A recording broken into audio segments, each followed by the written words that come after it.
పిల్లలు అందరూ బాగున్నారా? 10వ తరగతి నూతన పాఠ్య పుస్తకం నుండి 11వ పాఠము యుద్ధ విజేత అనే పాఠాన్ని మనము ఈరోజు చెప్పుకుందాం. ఈ పాఠం యొక్క ఇతివృత్తం శాంతి ఆవశ్యకత. శాంతి ఆవశ్యకత. ఈ పాఠాన్ని రాసినటువంటి కవి నేతల ప్రతాప్ కుమార్ గారు. తరువాత మనం కవిని గురించి చెప్పుకుందాం.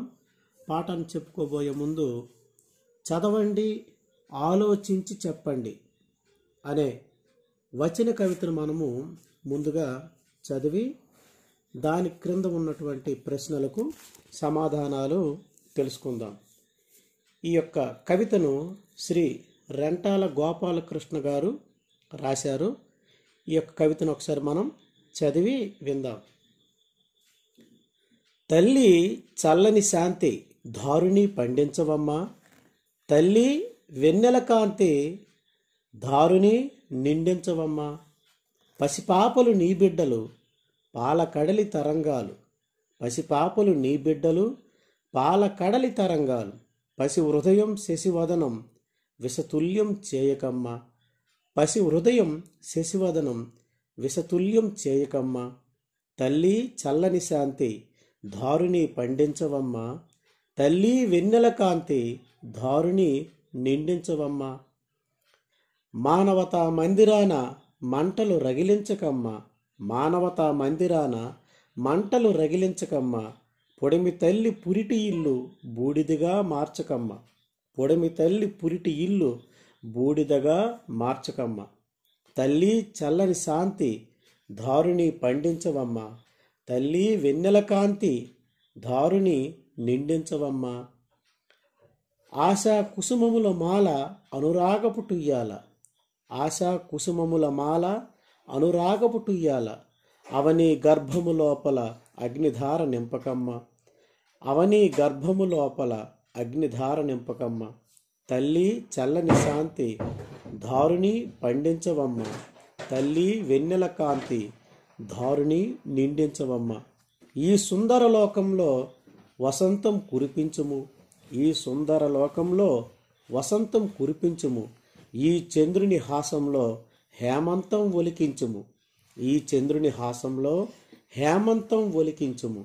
తల్లి చల్లని శాంతి దారుని పండించవమ్మ, తల్లి వెన్నెల కాంతి దారుని నింపించవమ్మ.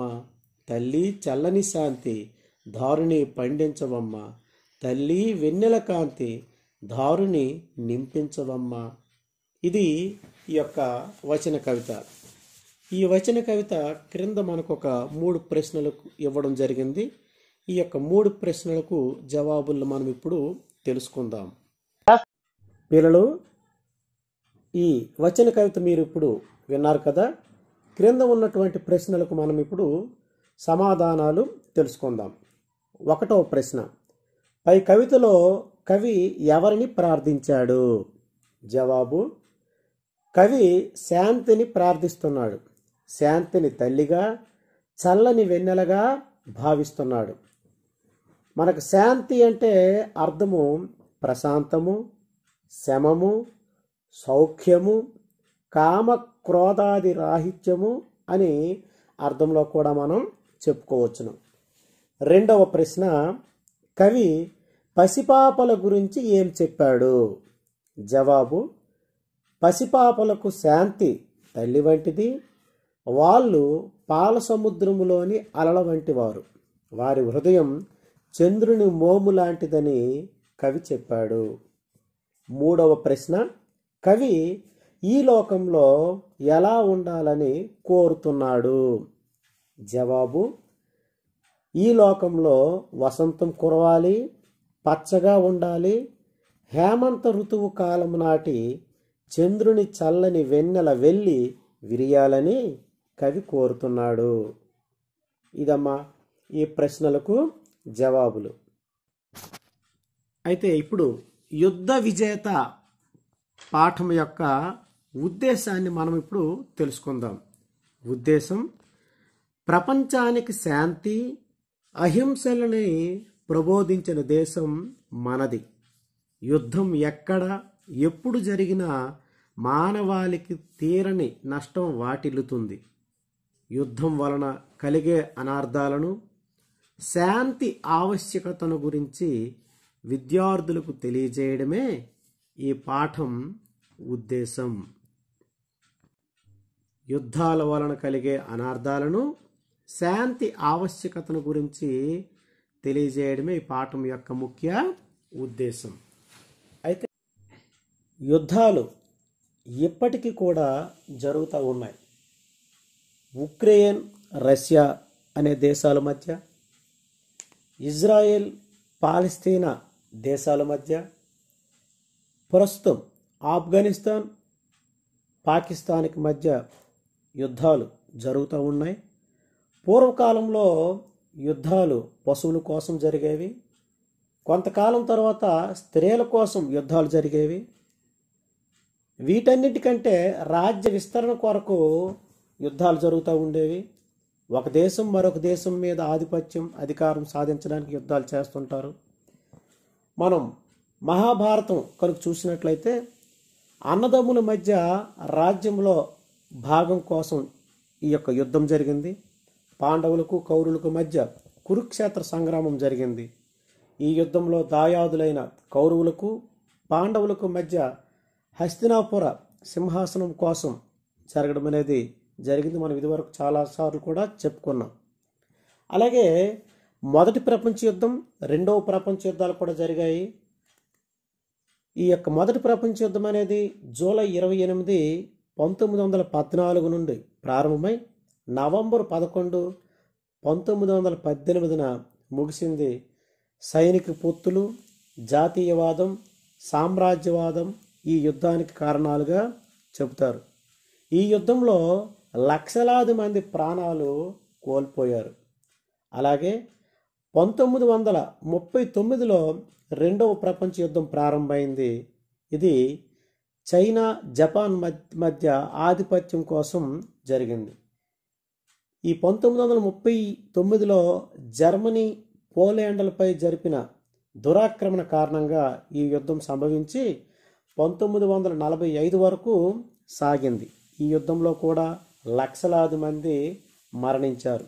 రాజ్యకాంక్ష, రాణివాసం పట్ల వ్యామోహం, సరిహద్దు వివాదాలు, పదవీకాంక్ష, పౌరుషాల ప్రదర్శన కారణంగా యుద్ధాలు నేటికీ జరుగుతూ ఉన్నాయి. నాడు కూడా ఈ యుద్ధాలు అనేవి జరిగాయి. కాబట్టి ఎట్టి పరిస్థితుల్లో కూడా మనకు యుద్ధం అనేది వద్దు, శాంతి ముద్దు.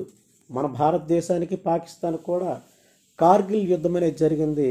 ఆ కార్గిల్ యుద్ధం 1999లో పాకిస్తాన్ మీద మన భారతీయులు విజయం పొందడం కూడా జరిగింది.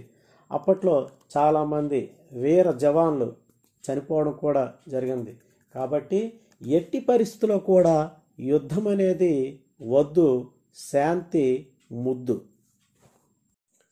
యుద్ధ విజేత పాఠ్యభాగ కవిని గురించి మనం తెలుసుకుందాం. ఈ పాఠాన్ని రాసినటువంటి కవి నేతల ప్రతాప్ కుమార్ గారు.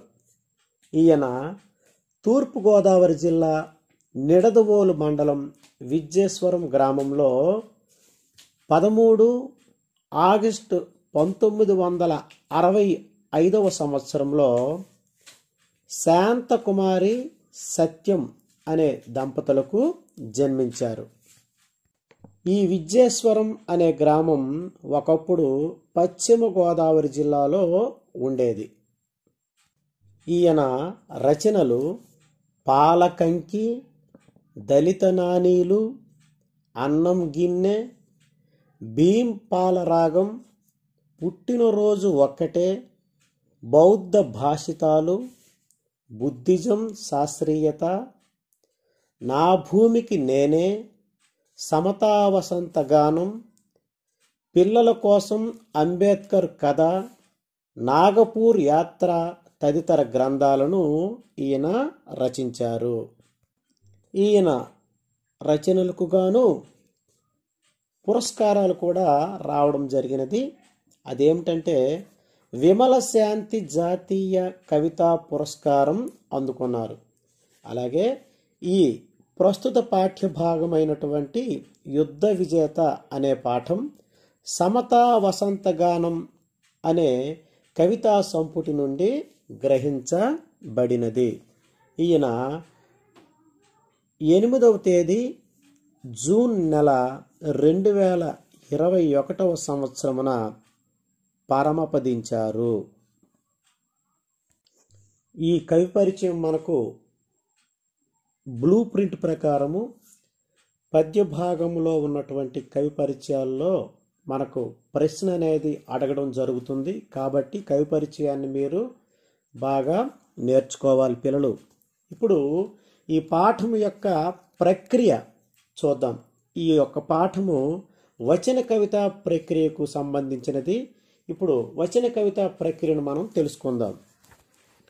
పద్యం గేయాల్లో ఉండే ఛందో నియమాల అవసరం లేకుండా లయాత్మకంగా సాగే కవిత వచన కవిత. ఇది విషయ ప్రధానంగా ఉంటుంది. నిత్య జీవితంలో ఉపయోగించే పదాలు ఎక్కువగా ఉంటాయి. చదివేవారికి ఎలాంటి క్లిష్టత లేకుండా సులువుగా అర్థమయ్యే లక్షణం దీనిలో ప్రధానంగా ఉంటుంది. అంత్యానుప్రాస వంటి అలంకారాల ప్రయోగంతో వచన కవిత సొబగులను అద్దుకుంటుంది. ఇక్కడ సొబగులు అంటే అందాన్ని అని అర్థం. ఇది వచన కవిత యొక్క ప్రక్రియ. అయితే వచన కవితలో మనకు పద్యాల్లో గేయాల్లో ఉండే ఛందో నియమాలు అవసరం లేకుండా లయాత్మకంగా సాగుతుందన్నమాట. పద్యాల్లో అయితే మనకు ఛందస్సు ఉంటుంది, గణాలు విభజించడం, గురువు లఘువు అని ఉండడం అవన్నీ ఉంటాయి. కానీ ఈ వచన కవితలు ఇవేవి కూడా ఉండవు. ఇది విషయం ప్రధానంగా ఉంటుంది. నిత్య జీవితంలో ఉపయోగించే పదాలు ఎక్కువగా ఉంటాయి. అంటే మనం నిరంతరం మాట్లాడేటటువంటి పదాలు ఇందులో ఎక్కువగా ఉంటాయి. చదివే వారికి కష్టమనేది లేకుండా సులువుగా అర్థమవుతుంది అన్నమాట. ఇందులో ముఖ్యంగా అంత్యానుప్రాస అలంకారాలు అంటే పదం చివర కానీ పాదం చివర కానీ వాక్యం చివర కానీ ఒకేలాంటి పదాలు అక్షరాలు రావడం జరుగుతుంది. దీన్ని అంత్యానుప్రాస అలంకారాలని అంటాం కదా. ఈ యొక్క అంత్యానుప్రాస అలంకారాల్లో ఈ యొక్క వచన కవితలు ఎక్కువగా రాయడం అనేది జరుగుతూ ఉంటుందన్నమాట. అయితే ఈ పాఠం యొక్క నేపథ్యం అంటే ముందు కథ అని అర్థం. ఈ పాఠం యొక్క నేపథ్యాన్ని మనం ఇప్పుడు తెలుసుకుందాం. రోహిణీ నది జల వివాదంలో యుద్ధం చేయాలని శాక్యులు చేసిన తీర్మానాన్ని సిద్ధార్థుడు వ్యతిరేకించాడు. యుద్ధాల వలన నష్టమే గాని లాభం లేదన్నాడు. యుద్ధాన్ని నివారించడానికి ఇల్లు వదిలి వెళ్ళిపోవడమే నేపథ్యంగా రాసిన కవిత యుద్ధ విజేత. ఈ రోహిణీ నది జల వివాదం. ఈ రోహిణీ నది అనేది నేడు నేపాల్లో ఉన్నటువంటి నది. నేపాల్ నుంచి మన భారతదేశానికి ఉత్తరప్రదేశ్ వైపుగా ప్రవహిస్తున్నటువంటి నది రోహిణీ నది. ఈ రోహిణీ నది యొక్క జల వివాదంలో పూర్వము అంటే బుద్ధుడు 4వ శతాబ్దంలో వారి యొక్క పూర్వీకులు ఉన్నటువంటి అప్పుడు ఈ యుద్ధం అంటే యొక్క జల వివాదంలో యుద్ధం చేయాలని శాక్యులు అప్పుడు తీర్మానం చేసుకుంటే సిద్ధార్థుడు అంటే బుద్ధుడు. బుద్ధుడి యొక్క ముందు పేరు ఏంటంటే సిద్ధార్థుడు అని పేరు. ఈ యొక్క సిద్ధార్థుడు ఈ యుద్ధం అనేది వద్దని తిరస్కరించాడు.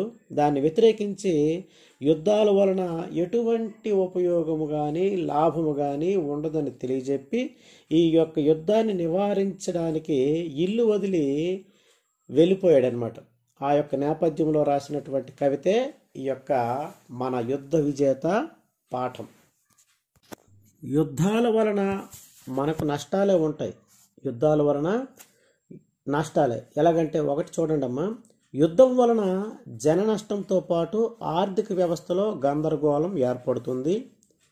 సామాన్య జనం పైన ప్రగాఢమైన ప్రభావం చూపిస్తుంది. యుద్ధరంగంలో పోరాడిన సైనికులు చనిపోతారు. మరికొందరు గాయపడి అంగవైకల్యంతో బాధపడతారు. సమాజ ఆర్థిక వ్యవస్థ దారుణంగా దెబ్బతింటుంది. అసమానతలు పెరుగుతాయి. అణ్వాయుధాలు, రసాయనిక ఆయుధాలు, మందు పాత్రలు వంటివి వాటికి వినియోగం వల్ల ఆరోగ్యం అస్తవ్యస్తము అవుతుంది. దేశాల మధ్య ఆధిపత్య భావజాలం పెరుగుతుంది. అనైతిక అమానుష చర్యలు పెచ్చిమీరుతాయి. ప్రకృతి పర్యావరణ సమతౌల్యత నాశనము అవుతాయి. యుద్ధం వలన దేశాల మధ్య విదేశాంగ విధానం పట్ల అపనమ్మకం ఏర్పడుతుంది. పర్యాటకం తగ్గిపోతుంది, అంటే టూరిజము తగ్గిపోతుంది. వాతావరణం కలుషితం అవుతుంది. కాబట్టి ఎట్టి పరిస్థితుల్లో కూడా యుద్ధం అనేది మనకు మంచి పద్ధతి కాదు అని బుద్ధుడు తెలియజేస్తూ ఇల్లుని విడిచిపెట్టి వెళ్ళిపోతాడని మనందరికీ కూడా తెలిసినటువంటి విషయమే. ముఖ్యంగా ధన నష్టము, ప్రాణ నష్టం కూడా ఉంటుంది. యుద్ధ విజేత పాఠం యొక్క వచన కవితను మనం ఇప్పుడు విందాం. ఈ వచన కవిత 1వ భాగము, 2వ భాగము, 3వ భాగం, మొత్తం 3 విభాగాలుగా మనకి వివరించడం అనేది జరిగినది. ఈ 3 విభాగాలలో మొత్తం 9 అంశాలు ఇందులో మనకి ఇవ్వడం అనేది జరిగినది. ఇప్పుడు మనం ఈ యొక్క వచన కవితను చదివి విందాం. దాని యొక్క భావాలను కూడా మనం తెలుసుకుందాం. యుద్ధంలో గెలవడం తథ్యం, ఎవరో ఒకరు యుద్ధంలో ఓడిపోవడము తథ్యం. ఎవరో ఇంకొకరు అసలు యుద్ధం అంటేనే ఒక గెలుపు, ఒక ఓటమి. యుద్ధంలో గెలవడం తథ్యం, ఎవరో ఒకరు యుద్ధంలో ఓడిపోవడము తథ్యం. ఎవరో ఇంకొకరు అసలు యుద్ధం అంటేనే ఒక గెలుపు, ఒక ఓటమి. ఒక్కొక్కసారి దద్దమ్మ కూడా యుద్ధంలో గెలవచ్చు, కానీ యుద్ధంలో గెలిచిన వాడికంటే యుద్ధాన్ని గెలిచిన వాడే నిజమైన విజేత. వేల వేల సంవత్సరాలు కాలగర్భంలో కలిసిపోతున్నా అతను ఎప్పటికీ మానవాళి హృదయ విజేత. ఒక్కొక్కసారి దద్దమ్మ కూడా యుద్ధంలో గెలవచ్చు, కానీ యుద్ధంలో గెలిచిన వాడికంటే యుద్ధాన్ని గెలిచిన వాడే నిజమైన విజేత. వేల వేల సంవత్సరాలు కాలగర్భంలో కలిసిపోతున్నా అతను ఎప్పటికీ మానవాళి హృదయ విజేత. అంగబలం, అర్ధబలం ఉన్నవాడు అది లేని వాడిపై గెలవడం గెలుపు ఎలా అవుతుంది? అంగబలం, అర్ధబలం ఉన్నవాడు అది లేని వాడిపై గెలవడం గెలుపు ఎలా అవుతుంది? యుద్ధ వ్యూహం తెలిసినవాడు అది తెలియని వాడిపై గెలవడం విజయం ఎందుకు అవుతుంది? యుద్ధ వ్యూహం తెలిసినవాడు అది తెలియని వాడిపై గెలవడం విజయం ఎందుకు అవుతుంది? 2 పశువులు కుమ్ముకున్నాక బలమైన పశువు కొమ్ములు ఎగరేసినట్లు యుద్ధం పేరిట ఇద్దరు తన్నుకున్నాక కండబలం ఉన్నవాడు కాలరెగరేస్తున్నాడు. గెలిచినంత మాత్రాన పశువు కాకుండా పోతుందా? యుద్ధోన్మాది ఉన్మాది కాకుండా ఉంటాడా?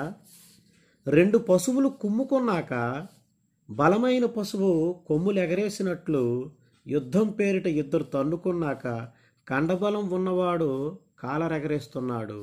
గెలిచినంత మాత్రాన పశువు కాకుండా పోతుందా? యుద్ధోన్మాది ఉన్మాది కాకుండా ఉంటాడా? ఇది మొదటి విభాగంలో మనకు చెప్పినటువంటి వచన కవిత. ఇప్పుడు దీని యొక్క సారాంశం, దీని యొక్క భావాన్ని మనం ఇప్పుడు విందాం.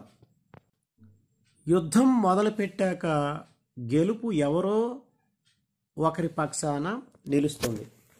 ఒకరు గెలిస్తే మరొకరు ఓడిపోవడము ఉంటుంది. యుద్ధం అంటేనే గెలుపు ఓటముల కలగలిసి ఉంటాయి అని చెప్పాడు. ఒక్కొక్కసారి ఎందుకు కొరగాని వాడు కూడా యుద్ధంలో గెలుపును పొందుతాడు. అయినప్పటికీ యుద్ధంలో విజేత అయిన వాడికంటే యుద్ధాన్ని జయించిన వాడే నిజమైన విజేత అవుతాడు. అనేక సంవత్సరాలు గతించిపోయినప్పటికీ అలాంటి వాళ్ళు ఎప్పటికీ ప్రజల హృదయ విజేతలుగా ఉండిపోతారు. పటిష్టమైన సైన్యం, తగినంత సంపదలు ఉన్నవాడు అవి ఎంత మాత్రమూ లేని వాడి మీద గెలుపు ఎలా అవుతుంది? యుద్ధాన్ని మంచి తెలివితో ప్రణాళికాబద్ధంగా చేయడం తెలిసినవాడు. అలాంటివేవీ తెలియని వారిపై గెలవడం విజయం ఎందుకవుతుంది? రెండు జంతువులు పోట్లాడుకున్నప్పుడు గెలిచిన జంతువు వీరత్వంతో రంకెలేస్తుంది. యుద్ధం ముసుగులో ఇరుపక్షాలు రణరంగంలోనికి దూకినప్పుడు బలమైన ప్రత్యర్థి విజయ గర్వాన్ని చూపుతాడు. విజయం పొందినంత మాత్రాన జంతువు జంతువే, యుద్ధోన్మాది ఉన్మాది కాకుండా పోతాడా అని ఈ మొదటి వచన కవితకు అర్థం అన్నమాట. ఇందులో ఉన్నటువంటి కఠిన పదాలకు అర్థాలను మనం ఇప్పుడు తెలుసుకుందాం. యుద్ధంలో గెలవడం తథ్యం.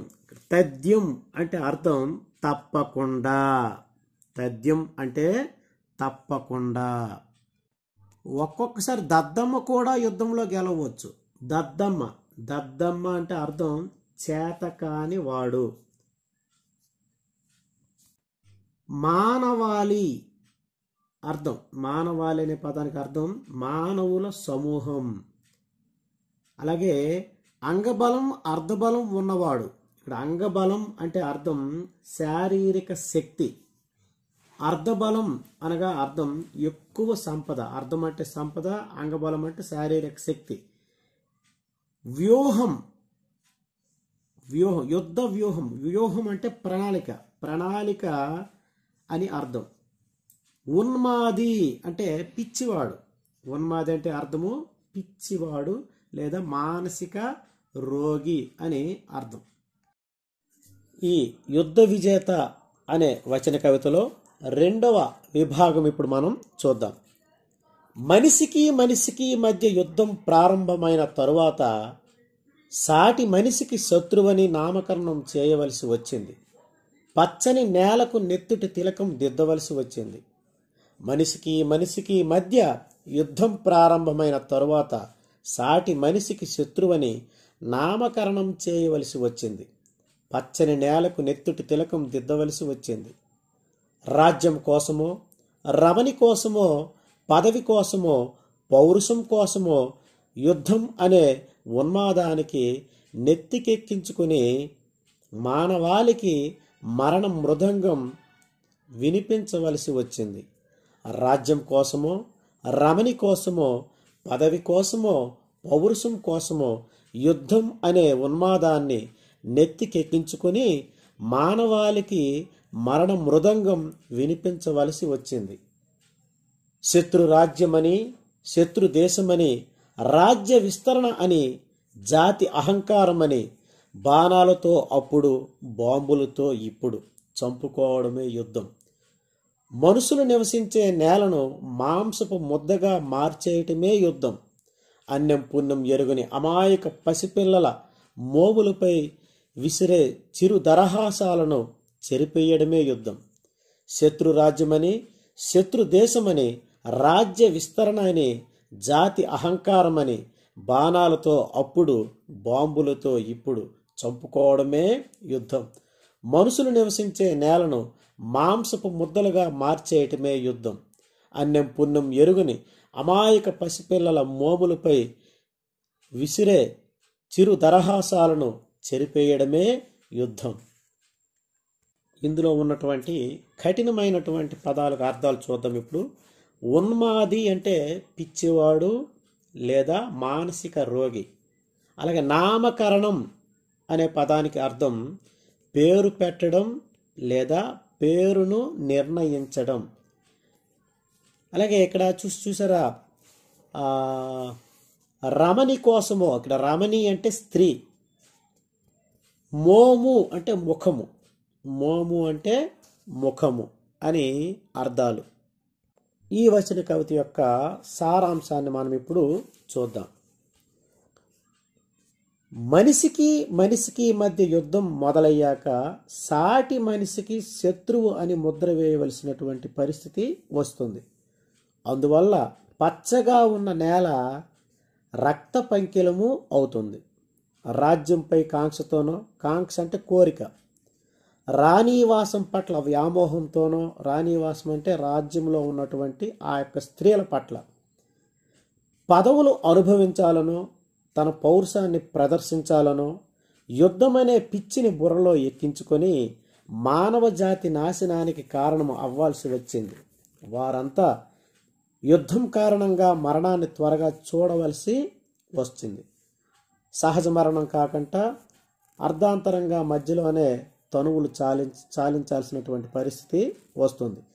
శత్రుదేశమని, రాజ్య విస్తరణమని లక్ష్యాలుగా జాత్య అహంకారంతో గతంలో బాణాలతో యుద్ధాలు చేసేవారు ఇప్పుడు బాంబులతో యుద్ధాలు జరుగుతున్నాయి. యుద్ధం అంటే ఒకరినొకరు చంపుకోవడంగా మారింది. మానవ జాతికి నివాసయోగ్యమైన భూమిని మాంసపు ముద్దలుగా మార్చేసింది. అభం శుభం తెలియని అమాయక బాలల మోముపై చిరునవ్వుల్ని చెరిపేసింది ఈ యొక్క యుద్ధం. యుద్ధం వల్ల ధన నష్టము, ఆస్తి నష్టము, ప్రాణ నష్టము, పర్యావరణం పాడైపోవడము, ఇలా చాలా రకాలుగా మనకు యుద్ధం వల్ల నష్టాలు అనేవి ఉన్నాయి. ముందుకు మనం తర్వాత చెప్దాం. ఈ యుద్ధ విజేత పాఠంలో 3వ విభాగంలో ఉన్నటువంటి వచన కవితను మనం ఇప్పుడు చదివి దాని యొక్క కఠిన పదాలకు అర్థాలు తెలుసుకొని దాని యొక్క భావాన్ని మనం తెలుసుకుందాం. పూసే పూలను తుంచేయడం, ఎగిరే పక్షుల రెక్కలు విరిచేయడం, ఆడే నెమళ్లకు అంగవైకల్యం ప్రసాదించడం, గంతులేసే జింక పిల్లలకు కాళ్ళు నరికేయడం, సకల చరాచర ప్రకృతిని ధ్వంసం చేసి పారేయడమే యుద్ధం. పూసే పూలను తుంచేయడం, ఎగిరే పక్షుల రెక్కలు విరిచేయడం, ఆడే నెమళ్లకు అంగవైకల్యం ప్రసాదించడం, గంతులేసే జింక పిల్లలకు కాళ్ళు నరికేయడం, సకల చరాచర ప్రకృతిని ధ్వంసం చేసి పారేయడమే యుద్ధం. ఇలాంటి యుద్ధంలో గెలవడం వీరత్వం కాదు, పశుత్వం. పౌరుషం కాదు, వట్టి చవటతనం.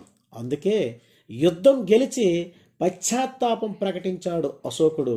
భార్యాబిడ్డలతో పాటు సకల రాజ్య భోగాలను త్యజించి అసలు యుద్ధాన్నే గెలిచాడు బుద్ధుడు. ఇలాంటి యుద్ధంలో గెలవడం వీరత్వం కాదు, పశుత్వం. పౌరుషం కాదు, వట్టి చవటతనం. అందుకే యుద్ధంలో గెలిచి పశ్చాత్తాపం ప్రకటించాడు అశోకుడు. భార్యాబిడ్డలతో పాటు సకల రాజ్య భోగాలు త్యజించి అసలు యుద్ధాన్నే గెలిచాడు బుద్ధుడు. ఈ యొక్క వచన కవితలో ఉన్నటువంటి కఠిన పదాలకు మనం అర్థాలు చూసినట్లయితే, ధ్వంసం అంటే నాశనం చేయడం, ధ్వంసం అంటే నాశనం చేయడం. త్యజించు అంటే విడిచిపెట్టడం. భోగం అంటే సుఖం. చరాచర కదిలేవి కదలినివి, చరాచర కదిలేవి కదలనివి. పశ్చాత్తాపం చేసిన తప్పు తెలుసుకోవడం, చేసిన తప్పు తెలుసుకోవడం అని అర్థాలు. ఈ 3వ విభాగంలో ఉన్నటువంటి కవిత యొక్క సారాంశాన్ని మనం ఇప్పుడు చూద్దాం. విచ్చుకున్న పూలను కోసి పారేస్తున్నారు, ఎగురుతున్న పక్షులను పట్టుకుని రెక్కలు విరిచేస్తున్నారు, మబ్బులను చూసి సంబరపడి పురివిప్పి నాట్యం చేస్తున్న నెమళ్ళ కాళ్ళు తొలగిస్తున్నారు, చక్కగా ఆడుకుంటున్న జింక పిల్లల కాళ్ళు నరికేస్తున్నారు. ఇలా సమస్త జీవులకు నివాసయోగ్యంగా ఉన్న అందమైన ప్రకృతిని పాడు చేయడమే యుద్ధంగా భావించవలసినటువంటి పరిస్థితి దాపురించింది. మానవ జాతిని, ప్రకృతిని, సమస్త విశ్వాన్ని నాశనం చేసే యుద్ధం అనే ఆటలో గెలవడం వీరత్వం కాదు, అది పశు స్వభావం. యుద్ధం చేయడం పౌరుషం అనిపించుకోకూడదు, యుద్ధం చేయడం పౌరుషం అనిపించుకోదు, అది పనికి మాలిన స్వభావమే అవుతుంది. అశోకుడు కొన్ని వేల మంది చావుకు కారణమై యుద్ధంలో గెలిచినప్పటికీ, కళింగ యుద్ధంలో గెలిచినప్పటికీ పశ్చాత్తాప హృదయంతో యుద్ధం చేయడం మానేశాడు.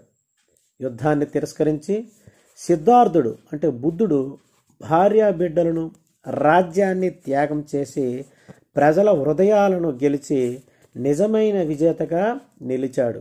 అసలైన విజయం ఇది అని నిరూపించాడు సిద్ధార్థుడు, అలాగే అశోకుడు. ఇది పిల్లలు ఈ పాఠం యొక్క వచన కవిత, అలాగే దానిలో ఉన్నటువంటి కఠిన పదాలకు అర్థాలు, అలాగే పాఠం యొక్క సారాంశాన్ని విన్నారు కదా. అలాగే మనకు వచన కవిత మధ్యలో మనకు ఆలోచించండి చెప్పండి అని మనకు కొన్ని ప్రశ్నలు కూడా వేయడం జరిగినది. చూసారా? యుద్ధాలు ఎందుకు జరుగుతాయి ప్రశ్న, దీనికి జవాబు యుద్ధాలు రాజ్య విస్తరణ కోసం జరుగుతాయి. ఒక దేశం మీద మరో దేశం ఆధిపత్యం సాధించడానికి జరుగుతాయి. ఆర్యుల కాలంలో పశువుల కోసం యుద్ధాలు జరిగాయి. రాజపుత్ర స్త్రీల కోసం కూడా యుద్ధాలు జరిగాయి. పదవుల కోసం, పౌరుషాల కోసం యుద్ధాలు జరుగుతున్నాయి. రెండవ ప్రశ్న చూడండి అమ్మా. యుద్ధాల వల్ల ప్రకృతికి జరిగే నష్టం ఏమిటి? జవాబు ప్రకృతి అందవిహీనంగా తయారవుతుంది. పచ్చని మొక్కలు, చెట్లు బూడిద అవుతాయి. పచ్చగా ఉన్న నేల రక్తపు మడుగులో భయంకరంగా కనిపిస్తుంది. ప్రకృతిలో కాలుష్యం పెరుగుతుంది. తాగే నీరు కూడా కలుషితము అవుతుంది. అందంగా కనిపించే ప్రకృతి వికృతం అయిపోతుంది. అలాగే మనకు పేజ్ నెంబర్ 131 పేజీలో 3వ వచన కవితలో కొన్ని ప్రశ్నలు వేశారు, 3 ప్రశ్నలు. దానికి జవాబులు మనం ఇప్పుడు విందాం. వీరత్వం కానిది ఏది? వీరత్వం కానిది ఏది? జవాబు మానవ జాతిని, ప్రకృతిని, సమస్త లోకాన్ని వినాశనం చేసే యుద్ధం అనే ఆటలో గెలవడం వీరత్వం కాదు. అలాగే రెండవ ప్రశ్న, యుద్ధాన్ని గెలవడం అంటే ఏమిటి? జవాబు లక్షల మంది చావుకు, ప్రకృతిలో బీభత్సానికి కారణం అయ్యే యుద్ధాన్ని తిరస్కరించడమే అసలైన గెలుపు అవుతుంది. అలాగే మూడవ ప్రశ్న, పశ్చాత్తాపం అంటే ఏమిటి? దానికి జవాబు తాను చేసిన తప్పుని తెలుసుకొని మరోసారి అలాంటి తప్పు చేయకుండా ఉండడం. దేవుడిని క్షమాపణ కోరడం పశ్చాత్తాపం అనిపించుకుంటుంది. ఈ యుద్ధ విజేత పాఠం నుండి మనం గమనించినటువంటి విషయాలు: యుద్ధం అనేది అనివార్యం కాదు. యుద్ధం వలన నష్టాలే కానీ లాభాలు ఉండవు. యుద్ధం ఒక ఉన్మాద చర్య. రాజ్య విస్తరణ, పదవీ వ్యామోహాలు, ఆధిపత్యం తదితర కారణాలు యుద్ధానికి దారితీస్తాయి. యుద్ధం మానవ జాతి నాశనానికి కారణమవుతుంది. బలహీనుడి మీద బలవంతుడు గెలవడం యుద్ధం కాదు. యుద్ధంలో విజేత అయిన వాడి కంటే యుద్ధాన్ని జయించిన వాడు నిజమైన విజేతగా నిలుస్తాడు. పచ్చగా ఉన్న నేల రక్తంతో తడుస్తుంది. ప్రకృతిలో సమస్త జీవులు నాశనం అవుతాయి. శాంతి, త్యాగం లక్షణాల ద్వారా యుద్ధాన్ని జయించవచ్చు. మానవ జాతిని, సమస్త విశ్వాన్ని నాశనం చేసే యుద్ధమనే ఆటలో గెలవడం వీరత్వం కాదు, అది పశు స్వభావం. యుద్ధం వద్దు, శాంతి ముద్దు. యుద్ధము, శాంతి గురించి ఒక 10 నినాదాలు తెలుసుకుందాం. 1. యుద్ధం చంపుతుంది, శాంతి బ్రతికిస్తుంది. 2. శాంతి కోసం ఏకమవుదాం. 3. యుద్ధం విభజిస్తుంది, శాంతి ఏకం చేస్తుంది. 4. శాంతియుత హృదయాలు, శాంతియుత ప్రపంచం. 5. తుపాకులను ద్వేషించండి, శాంతిని ఆహ్వానించండి. 6. ఒక కన్ను కోసం మరో కన్ను మొత్తం ప్రపంచాన్ని అంతం చేస్తుంది. 7. శాంతి, సత్యం మన ఆయుధాలు. 8. యుద్ధాన్ని జయించిన వాడే హృదయ విజేత. 9. యుద్ధం వద్దు, శాంతే ముద్దు. 10. చేయి చేయి కలుపుదాం, యుద్ధాన్ని ఆపుదాం. ఇది పిల్లలు ఈ పాఠం యొక్క సారాంశము, విశ్లేషణ. ఇది తరువాత విభాగంలో మనము భాషాంశాలు, పదజాలము, వ్యాకరణాంశాలు, అలంకారాలు సమస్తాన్ని కూడా మనం చెప్పుకుందాం. లైక్ చేయండి, షేర్ చేయండి, సబ్స్క్రైబ్ చేయండి. ధన్యవాదాలు.